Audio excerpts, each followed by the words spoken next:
I knew something was wrong the day my neighbor handed me his house keys, with a smile that didn't quite fit his face. It was a Tuesday morning, the kind that comes in gray and slow, like even the sky hasn't had its coffee yet. I was out front fussin' with my azaleas, trying to convince them they still lived in the right zip code, when I heard a car door slam next door. I glanced up and saw him, David Turner, stridden down his front walk with that old duffel bag slung over his shoulder. The same duffel I'd seen him carry to college 25 years before.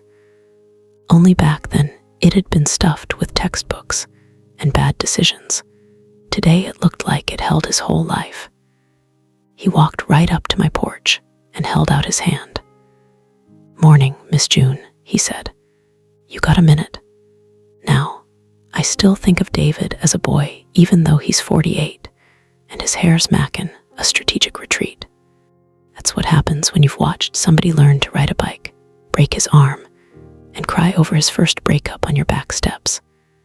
They stay 12 somewhere in your heart, no matter how tall they get. I wiped my hands on my jeans and met him at the railing. "You leavin' early for work?" I asked, nodding toward the duffel, even though I knew that wasn't his usual laptop bag. He shook his head, that too bright smile glued in place. "Not exactly," he said. I wanted to ask you a favor." He reached into his pocket, pulled out a jangling ring of keys, and set them gently in my palm like they were something fragile. "If anybody comes by asking about the house," he said, "realtor, inspector, whoever, can you just let 'em in?" I stared at the keys, cold metal against my skin. "Realtor," I said slowly. "Inspector, are you selling your house, David?" He nodded, eyes flicking back to his front door like it might change its mind and invite him back in. "I already did," he said. "Closes next week. I signed the papers yesterday." I blinked. "Already did," I repeated. "And this is me hearing about it today." He gave a sheepish half shrug. "I didn't want to make a big announcement," he said. "It's kinda sudden." "Sudden?" I echoed. "Son, you've lived there 20 years. You and Lisa raised both your boys in that house. There's nothing sudden about that address." He flinched a little at her name. Lisa, his ex-wife, had left 3 years back, papers filed neatly and efficiently, like everything else she did. She'd remarried last spring. I saw the pictures on Facebook. She'd looked content in that way that made my chest ache for what my own younger self hadn't known how to give herself. David cleared his throat. "I just need a change," he said, eyes a little too bright. "I sold the furniture, the extra car, the boat. Paid off what I could, put the rest in savings. Once the house closes, there's nothing keeping me here." I lifted my eyes to his. "Except your entire life," I said gently. "Except your boys. Except, I dunno, your mama across town who still brings you lasagna every other Sunday." He looked away at that, jaw tight. "The boys are grown," he said. "Evan S. in Seattle, Connor's at grad school in Boston. Mama's got her church and her friends, and that little yappy dog. They don't need me hovering." He shifted his weight, the duffel strap creaking. "I bought an old camper van," he blurted. "Fixed it up. I'm hitting the road for a while. Gonna drive until I figure out who the hell I am when I'm not somebody's husband or somebody's employee or somebody's disappointment." The words hung between us like laundry on a line, sagging a little in the middle. I let out a slow breath. "Well," I said, "that's one way to spend a Tuesday." He huffed a weak laugh. "Yeah," he said. "Midlife cliché, right? Middle-aged guy buys a van and runs away. All I'm missing is the tattoo and the leather jacket." I studied him. His face looked older since the divorce, not in the soft, silver fox way some men pull off, but in the worn, thin way of somebody who'd been working overtime to pretend he was fine. "David," I said, my voice dropped pin low, "are you running from something or towards something?" He opened his mouth, closed it again. "Both," he admitted finally. "Maybe neither. Maybe I'm just stuck. I wake up, I go go to work. I come home to a house that's too quiet.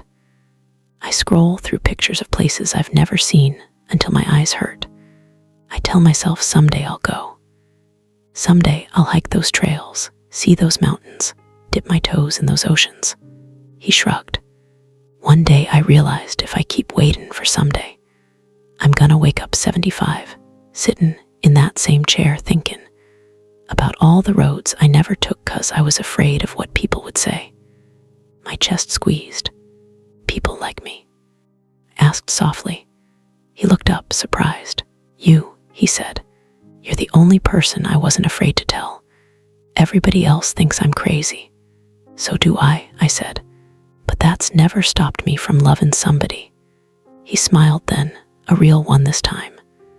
I left a set of keys at Mama S2, he said. Figured between the two of you, you'd keep the place from burning down before the sale. I looked past him at the house. Hedges he'd trimmed last spring, trying to keep busy after the paperwork came through. The front porch swing where I'd watched him and Lisa fall in love in stages, first as high school sweethearts, then as exhausted new parents, then as strangers who shared a mortgage. Were you headed first? I asked. He shrugged, looking half terrified, half thrilled. South, he said, then west. See the Gulf, maybe Texas. I want to hit the deserts, the big skies. I got a map with more pins in it than wall space. He patted his pocket. And I got exactly 3 months worth of savings and a whole mess of questions. I nodded slowly. Do you have answers? I asked. He laughed, but there was a crack in it. Not a one, he said. That's kind of the point. He started down the steps, then turned back. Will you, I dunno, check my mail, text the boys if you hear something happens to me. I'm not trying to be dramatic, his voice trailed off. You just know life, I finished for him. It's what happens when you think you're about to start living it. He gave me that crooked, boyish grin I remembered from when he'd borrowed my lawn mower and returned it with half the blade dull. Exactly, he said. I took a step forward and wrapped him in a hug. He stiffened for a second, then leaned in, his chin hitting the top of my head like it had when he'd shot up 6 inches one summer. You call me, you hear? I said into his shoulder. I don't care if you're in Utah or Utopia. You get in trouble, you call. I will, he said, I promise. He pulled back, wiped his eyes quick like maybe I hadn't noticed. Then he walked across the yard, climbed into that faded blue camper van, and pulled away from the curb. I stood there holding his keys, watching his taillights get smaller. For the first half mile, I was certain he'd circle the block and come back. He didn't. You need to understand something about me. I am not a spontaneous person. I color code my freezer meals. I own more Tupperware than is healthy. I start packing for trips 3 days early and print out my boarding pass, even when the airline says the phone version is fine.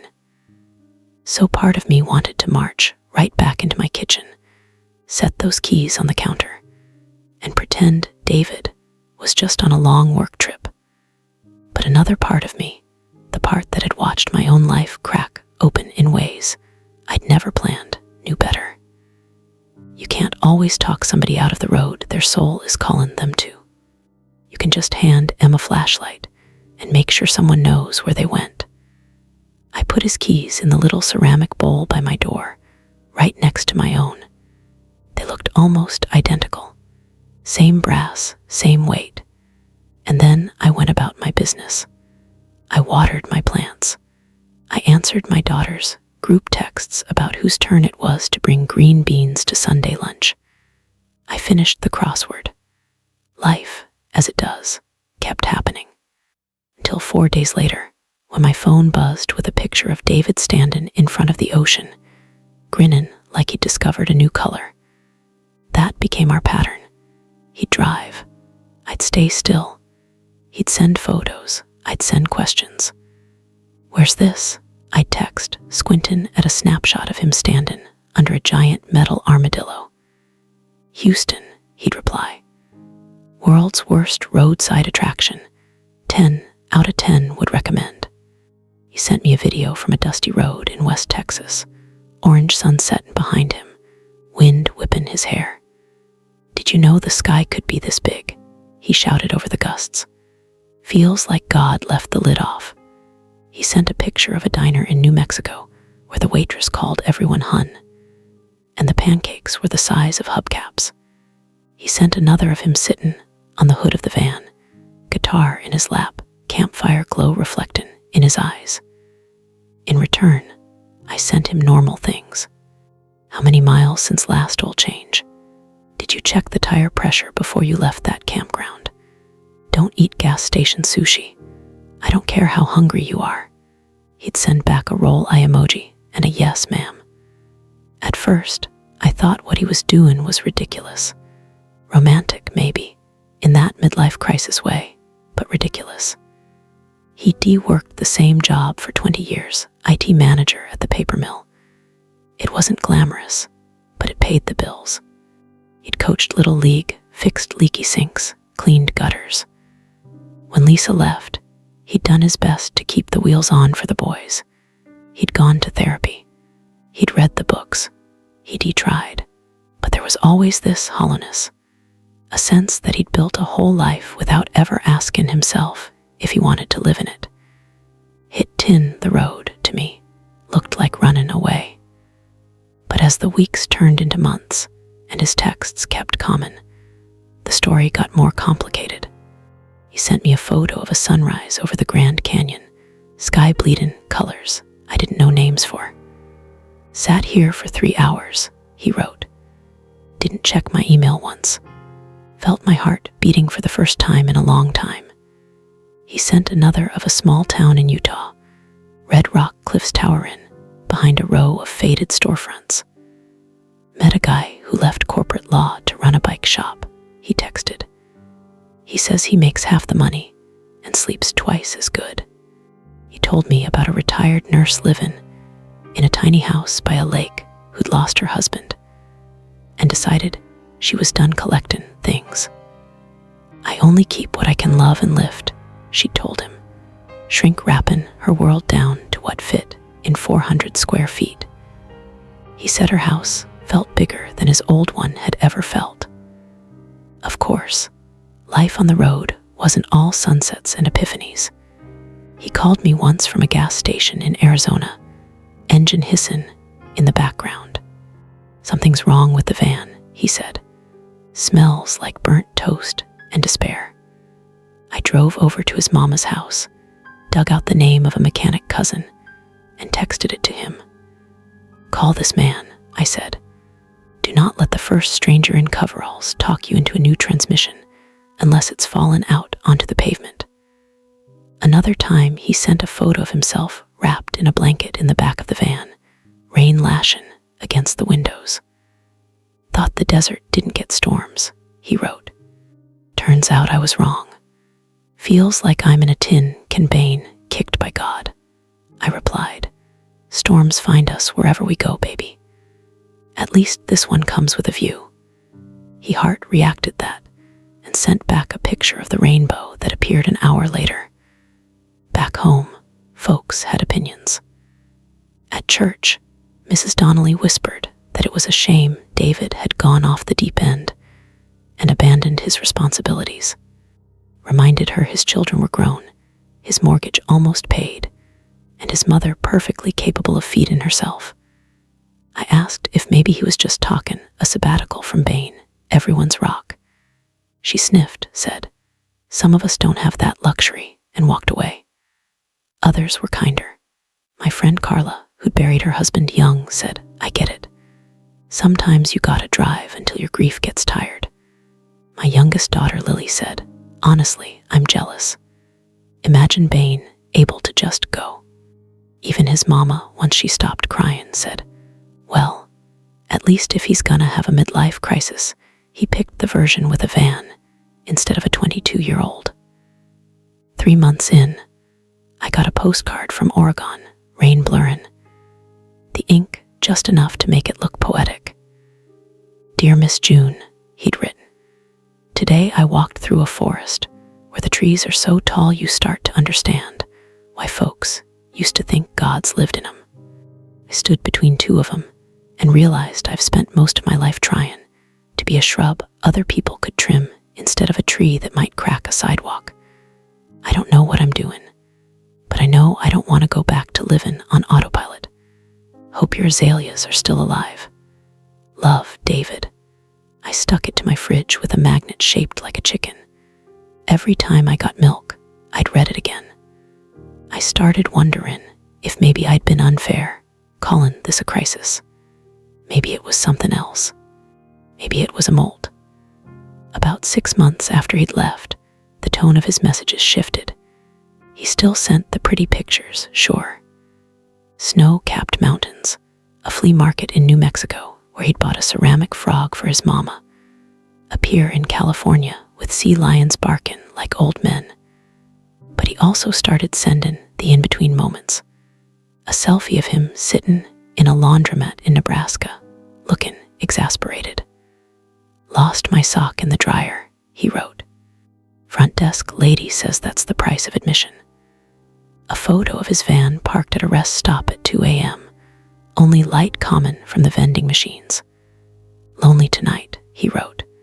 Would kill for one of your pecan pies and someone who doesn't ask me, so where you from? Like that's the most important thing. I called him. He answered on the second ring, voice small. Hey, Miss June. Hey yourself, I said. You sound like a balloon 2 days after the party. He chuckled weakly. Tired, he said. Tired of not knowing exactly where I'm sleeping next week. Tired of acting like every new place is amazing, when sometimes it's just another place with a Walmart and a McDonald's. Anybody surprise you lately? I asked. He thought. Met a woman outside a grocery store today, he said. She asked about the van. We got to talking. She's a nurse. Husband died last year. She said she thinks about selling the house too, but she's scared of leaving her church, her friends. Would you tell her, I said, that it's okay to be scared, he said. That not everybody has to leave to find themselves. Some folks need to stay and chip away at the life they've got until they see who's under all the shoulds. I smiled. Sounds like you're learning something, I said. Maybe, he replied. Sometimes I think I'm just rearranging my confusion in prettier places. The real crack in his adventure came in Idaho. Taking a seasonal job at a lodge there, fixing things around the property in exchange for a small paycheck and free hookup for the van. He sent me pictures of pine trees and a lake so still it looked like glass. Then one night he called, voice urgent. Evan's having a baby, he blurted as soon as I said hello. I blinked. Well, I assume his wife is the one having it, I said. Unless science has done something wild since lunch. He didn't laugh. They just called, he said. She's due in 2 months. They thought they couldn't have kids, then bam, surprise. They want me there for the birth. I smiled. That's wonderful, I said. You must be thrilled. I am, he said quickly. I'm also terrified, he exhaled. Seattle it's far. It's expensive. I've been living off savings and odd jobs. I don't have a real address. What kind of grandpa shows up in a rusty van with his life in Rubbermaid bins? The kind who loves his grandbaby enough to drive however many miles it takes, I said. The kind who's learned that a porch you can roll away is still a porch if you sit on it with the right heart. He was quiet. I don't know if I can stay anywhere yet, he admitted. Every time I think about Signan, Elise, my chest tightens. But I also don't want to be the dad who chased sunsets instead of holding his kid's kid. I thought of my own grandbabies, sticky fingers and loud voices, the way my heart had rearranged itself around each of them. Maybe this isn't about choosing between roads and roots, I said. Maybe it's about learning how to have both. You got wheels now, remember. You can go and you can come back. He made a strangled sound that might have been a laugh or a sob. Why are you always right? He asked. I'm not, I said. I just got more practice bein wrong. 2 weeks later, he sent me a picture of his van parked in front of a small apartment building in Seattle, rain beaten on the windshield. "Got a month to month," he texted.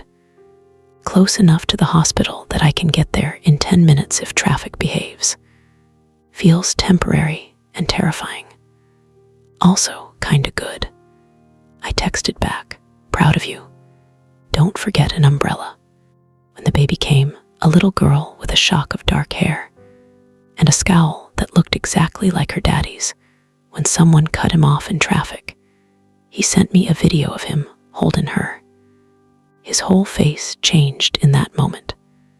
The restless wildness that'd been in his eyes for months got replaced with something deeper, something softer and sturdier.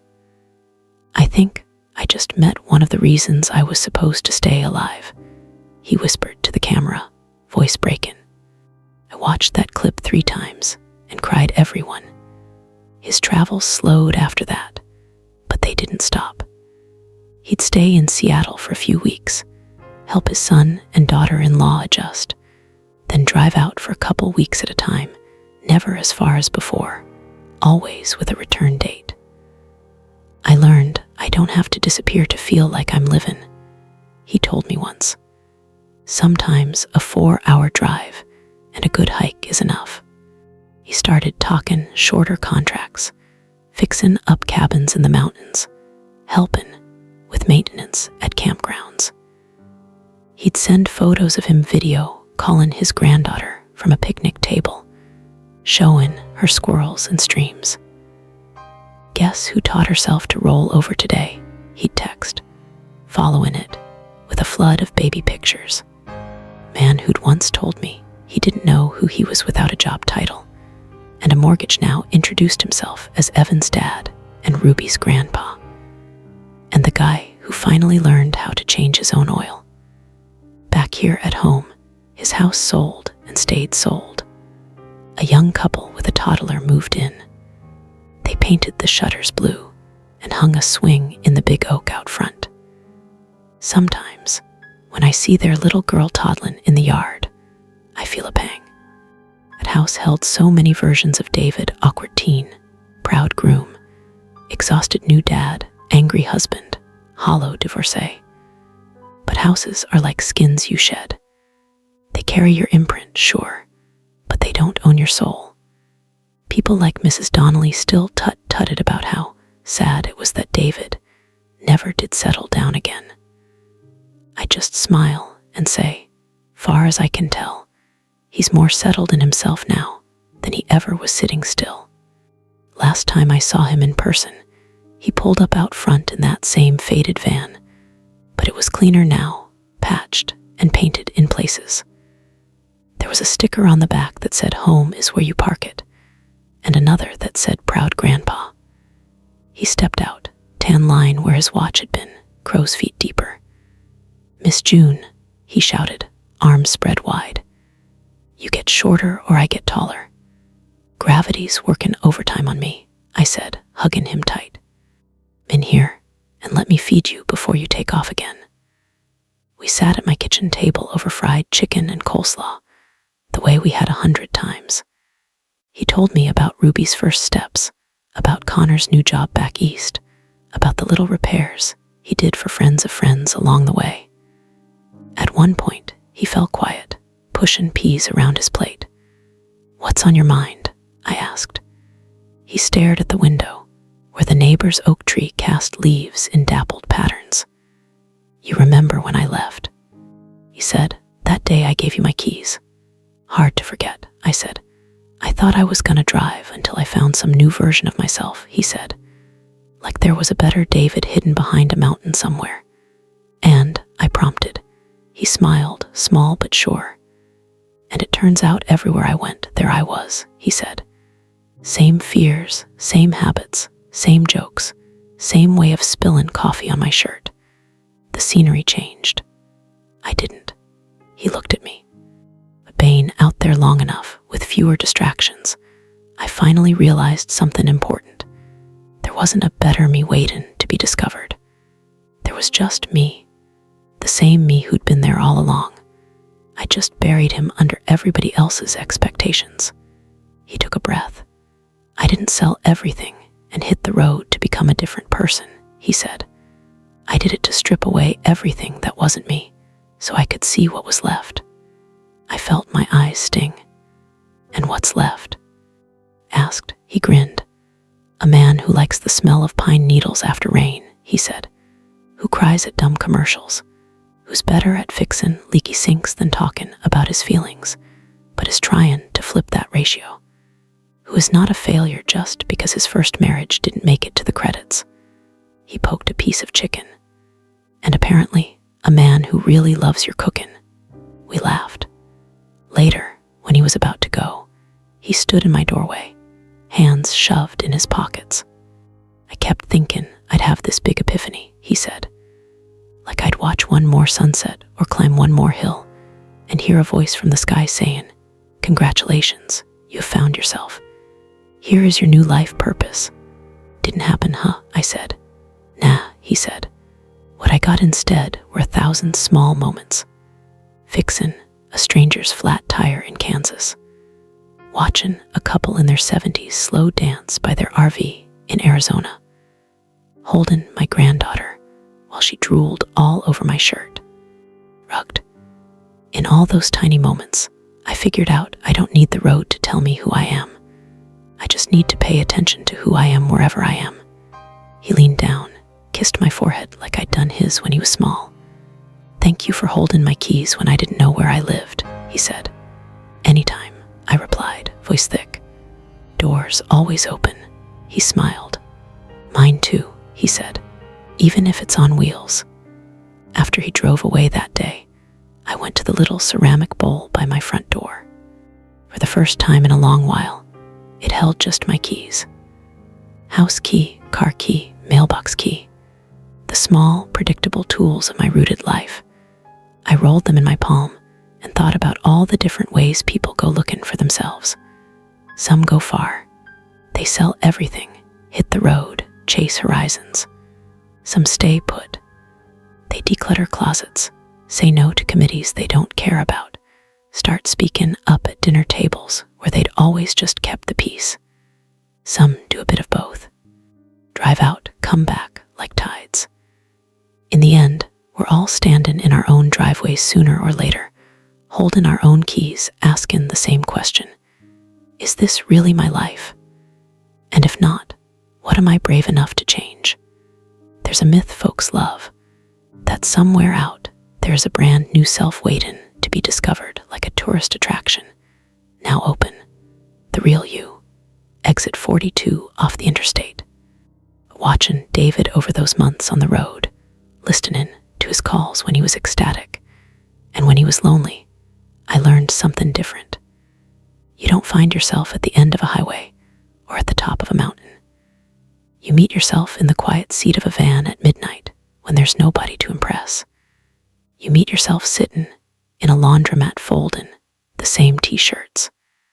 You meet yourself at a hospital holding a squirmy new life that doesn't care how many stamps are in your passport. You meet yourself when you're scrubbing a casserole dish and suddenly realize you like the life you're standing in more than the one you keep fantasizing about. And sometimes, to get to those quiet seats and laundromats and hospital rooms with eyes wide enough to see M, you gotta strip away every story you've been told about who you're supposed to be. For David, that meant selling a house that had become a museum of his failures, packing up what he could fit, and driven, until the noise in his head got soft enough for his heart to be heard. For me, it meant staying right here, in my slightly crooked little house, learning to open my door and my mind when someone else's journey spilled onto my porch. If you drive down our street these days, you'll see the blue shutters on David's old house, the swing with the new little girl squealing on it. You'll see my azaleas still fighting with the climate. You won't see a faded camper van in any driveway, but somewhere out on the road, on any given day, there's a middle-aged man rolling along 2 lanes of asphalt, radio turned down low, eyes on the horizon, and heart tuned to a different kind of GPS. The one that doesn't always know the fastest route, but is finally learning which direction feels like home. And if he needs to stop, if he needs a place to park, and a kitchen table to sit at while he figures out his next leg, he knows there's a little house in Georgia where the porch light's always on. Not because he found himself out there and came back a shiny new person, but because, out there, he finally realized he was worth coming back as the person he already was, just a little more honest, a little less loaded down with everybody else's furniture. That's the real journey, far as I can see. Not selling everything you own, not even hitting the road, but being willing to look at your life, whether it's on wheels or sitting on a foundation, and say, this is mine, and I'm allowed to change it until it fits.